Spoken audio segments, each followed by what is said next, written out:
Et donc au regard du tapis là qui passe devant nous, l'élévateur, on peut voir que c'est très humide.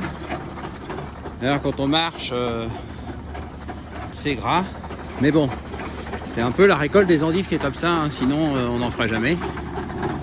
Donc on essaye de faire le meilleur réglage pour la machine pour que ça se passe bien. Donc là on a monté le tapis à maille carrée, il tourne. Et donc ça au niveau des terrasses c'est le top du top.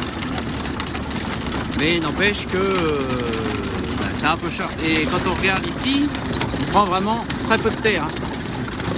Ça sert à rien de fouiller au maximum. Mais bon bah c'est quand même grand quoi.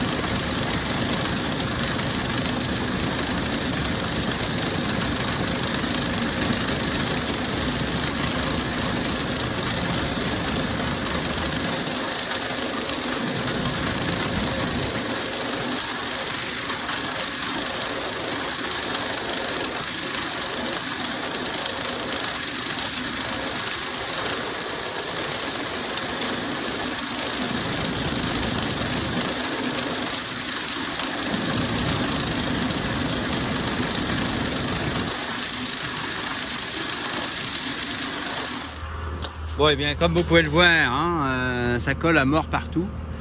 Ça colle au tapis, ça colle de chez colle. Hein. Mais bon c'est les endives, c'est normal. Ça fout de la merde, de la terre et tout ce qu'on veut partout. Et ça c'est pas grave. On va faire un petit rapide nettoyage avant de reprendre la route.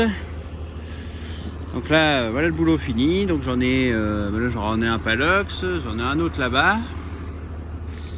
Et puis non mais c'est génial, hein, ça passe super bien en fait. Voilà.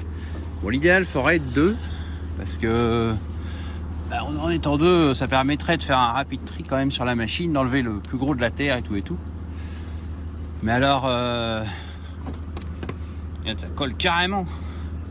Donc là la machine, je la mets en recirculation, c'est-à-dire que ce qui passe ici, les petites racines, etc., la terre, les machins, ça retourne dans la machine. Parce que sinon, ici, je serais obligé de trop abaisser le rouleau.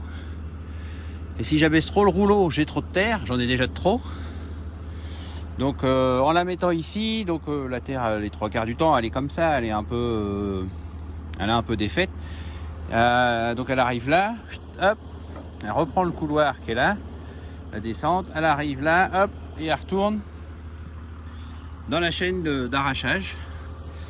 Et là, elle refait un tour. Et normalement, la menue-terre tombe au sol. Après, pas tout non plus, hein.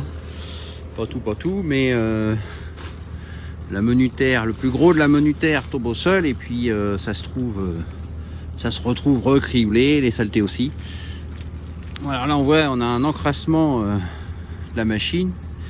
C'est normal. Bon, c'est pas l'idéal pour elle, on est d'accord, mais bon, j'ai pas de machine à endives, j'ai pas la place de stocker une machine à endives non plus. Je vais une machine à endives, mais il faut la mettre à l'abri.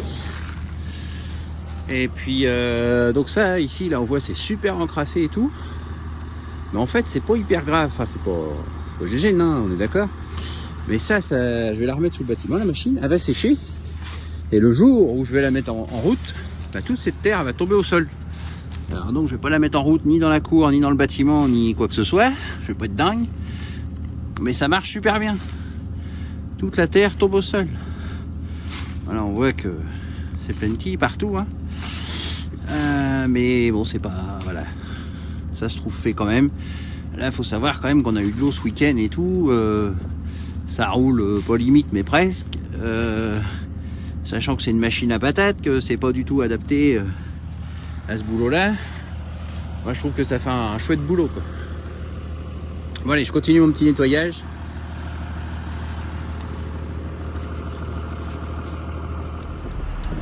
Bon et ben là, devinez quoi, je recharge les feuilleuses. J'ai feuille avec une tondeuse comme on avait vu, Dans ma vidéo de l'année dernière, alors je ne l'ai pas remis du coup. Et la tondeuse, il faut bien que je la recharge. Comme je la mets dans le Palox, et bien ça pèse un petit peu son poids quand même, cette gentille petite tondeuse. Et bien je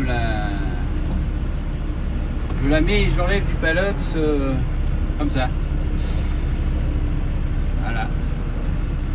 Faut pas se faire de mal, hein. Allez, on recharge le Palox et c'est reparti.